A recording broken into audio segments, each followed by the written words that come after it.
Hello, my name is Shelishia Vaughn, and our course is mainly focusing on America in the time of the Revolution. For this week's discussion, I chose the text, The United Tribes or States of Israel, the Hebrew Republic as a political model before the Civil War. Pretty much this text is trying to explain the connection between the Hebrew Constitution and the American colonists who were influenced by the Hebrew Bible.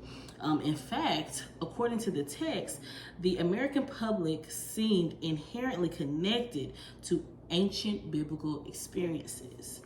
So the American colonists, from Thomas Paine to Thomas Jefferson, were influenced by the Hebrew or Mosaic Constitution.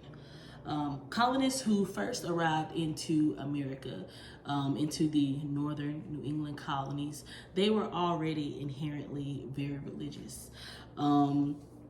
For them, when it came to the revolution, they saw themselves as a direct relationship. They saw a direct relationship between themselves and the ancient Jews in the story of Exodus.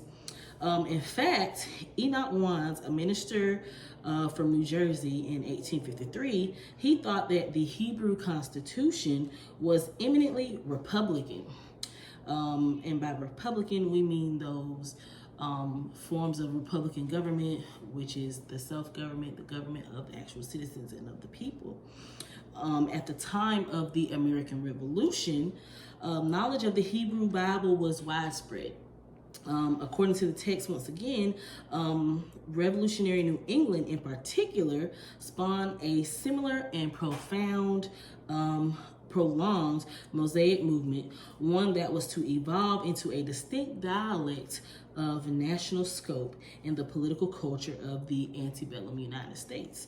So pretty much, since these people were already so religious, they had spent a lot of time looking at and working with the Bible. Therefore, they knew some of the stories, and they knew that they could draw a relationship between themselves and what they wanted from the American Revolution and what they had read about what happened to the Jews in ancient times in the Bible. Congregationist minister Mr. Wines and his predecessors saw that the American and Hebrew constitutions were, quote unquote, fundamental principles. Their fundamental principles were identical, and that many of the details of the organizations are the same or similar.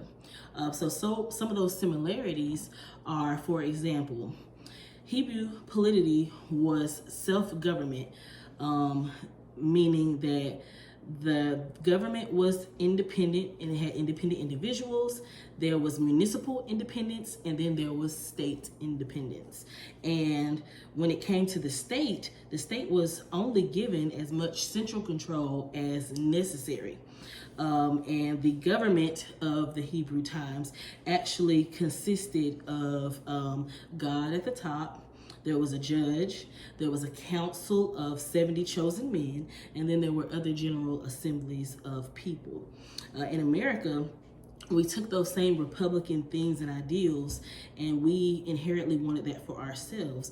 Of course, we wanted God as the person over our nation morally, and we also wanted those other Republican things, such as people or individuals being able to govern. So in America, Republican themes in Israelite polity stood at the center of discussion. It was the main thing that they talked about in revolutionary America. And those things, they drove the colonists in their fight for revolution, and ultimately they were successful. And I definitely think that it was due to the teaching, the learning, and the inspiration that they found from the Hebrew Constitution. All right, thank you. Have a great day.